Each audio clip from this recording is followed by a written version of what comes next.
Hello all, இது ஒரு weekend routine தான் இன்றைக்கி நம்ம வ்ளாகில் பார்க்க போகிறோம்.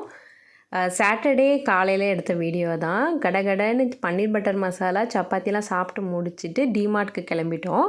நான் ஏற்கனவே முன்னாடி வீடியோ ஷார்ட்ஸில் சொன்ன மாதிரி என் ஹஸ்பண்டுக்கு சாட்டர்டே சண்டே டிமார்ட் போகணுன்னாலே பிடிக்காது. ஏன்னா திருவிழா கூட்டம் இருக்கும்.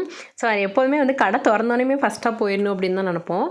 ஒரு 9:15 போல் கிளம்பி நாங்கள் டிமார்ட் போயினோம். யூஸ்வலாக நீங்கள் மந்த் எண்டு போனீங்க அப்படின்னா நிறைய buy one get one offer போட்டிருப்பாங்க எல்லா டிமார்ட்லையுமே தான். இது சந்தாபுராங்கிற ஒரு ஏரியாவில் இருக்கிற ஒரு டிமார்ட்டு ரொம்ப பெருசாக இருக்கும்.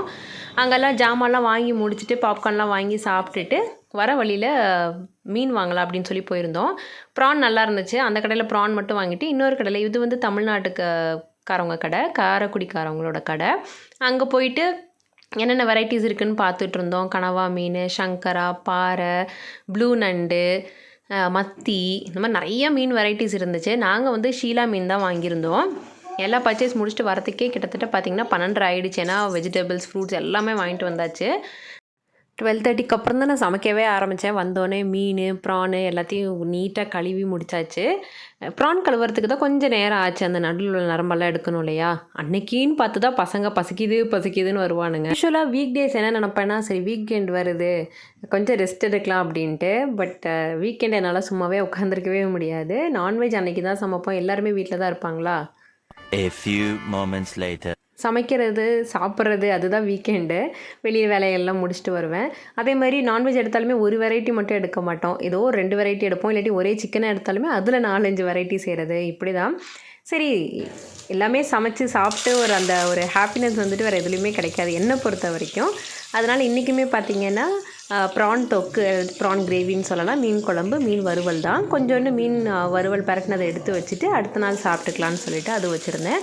இன்னொரு சைடு பார்த்திங்கன்னா ரசமும் தாளித்து கொட்டியாச்சு. பசங்களுக்கு ஃப்ரை ரொம்ப பிடிக்கும். அதனால் தவா ஃப்ரை மாதிரி தான் பண்ணியிருந்தேன். ரொம்ப ஆயிலில் டிப் பண்ணி எடுத்தோம்னா அந்த ஆயிலில் வேஸ்ட் ஆகிடுதுன்னு சொல்லிவிட்டு. இன்றைக்கி வாங்க குயிக்காக என்ன மெனுங்கிறத பார்த்துடலாம். வடித்த சுட சுட சாதம், அவிச்ச முட்டை, ப்ரான் கிரேவி, ரசம், பூண்டு நிறைய போட்டு ரசம் வச்சுருந்தேன், ஃபிஷ் ஃப்ரை, அதுக்கப்புறம் மண் சட்டியில் மீன் குழம்பு.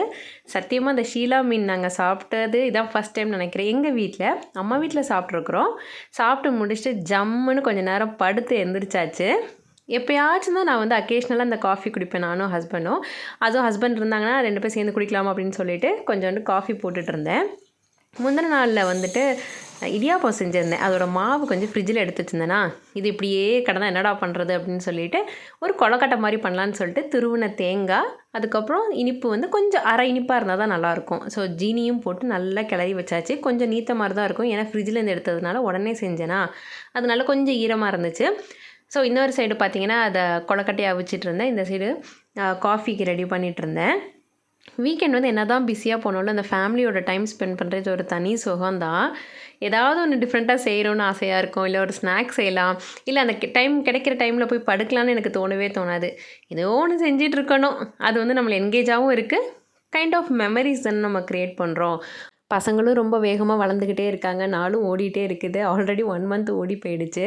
முன்னாடிலாம் சாப்பிட்டுட்டு தூங்கிட்டு வீட்டிலே இருப்பாங்க. இப்போல்லாம் வீட்டிலே இருக்கிறதில்ல, சாப்பிட்றதுக்கு மட்டும்தான் இன்ஃபேக்ட் வீட்டுக்கே வராங்க. காஃபி போட்டாச்சு. நாங்கள் சன்ரைஸ் காஃபி தான் குடிப்போம். ஃபில்டர் காஃபி என்னமோ அந்தளவுக்கு எனக்கு இஷ்டம் இல்லை. உங்களுக்கு என்ன காஃபி பிடிக்குங்கிறத கமெண்ட்டில் சொல்ல மறந்துடாதீங்க.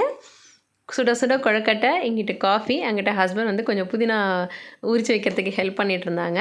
அப்புறம் ஏதோ ஃபைட் கிளப்புன்னு சொல்லிட்டு ஏதோ ஒரு படம்னு நினைக்கிறேன். அந்த படம் பார்த்துட்டே சூடாக இதெல்லாம் சாப்பிட்டுட்டு இருந்தோம். படம்லாம் பார்த்து முடிச்சுட்டு பக்கத்தில் உள்ள விஷால் மார்ட்டுக்கு தான் போயிருந்தோம். இங்கேயுமே நிறையா ஆஃபர் போட்டிருந்தாங்க. பெட் ஸ்ப்ரெட், மேட், டிஷர்ட்ஸ், பசங்களுக்கு டிஷர்ட்ஸ் எல்லாமே ஆஃபரில் இருந்துச்சு. பட் நாங்கள் எதுவும் வாங்கலை, சும்மா போயிட்டு வந்தாச்சு.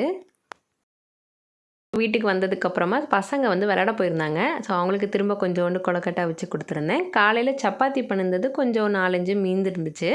இதை சூடு பண்ணுறதுக்கு இது ஒரு பெஸ்ட்டு மெத்தடுன்னு தான் சொல்வேன். நீங்கள் தோசை தாவாவில் திரும்ப போட்டு எண்ணெய் போட்டாலுமே அந்தளவுக்கு உங்களுக்கு சாஃப்டாக இருக்காது, முறுமுறுன்னு ஆகிடும். இந்த மாதிரி ஒரு இட்லி சட்டியில் பாத்திரத்தில் வச்சுட்டு ஸ்டீம் பண்ணி எடுத்தீங்க அப்படின்னா ரொம்ப சாஃப்டாக இருக்கும். பரோட்டாவும் நான் இப்படி தான் சூடு பண்ணுவேன். நீங்களும் உங்கள் வீட்டில் கண்டிப்பாக ட்ரை பண்ணி பாருங்கள். நைட்டுக்கு கொஞ்சோண்டு தோசை, கொழுக்கட்டை, சப்பாத்தின்னு வச்சு சாப்பிட்டுட்டு இந்த வீக்கெண்டு ரொம்பவே ஹாப்பியாகவும் பிஸியாகவும் சூப்பராகவும் இருந்துச்சு.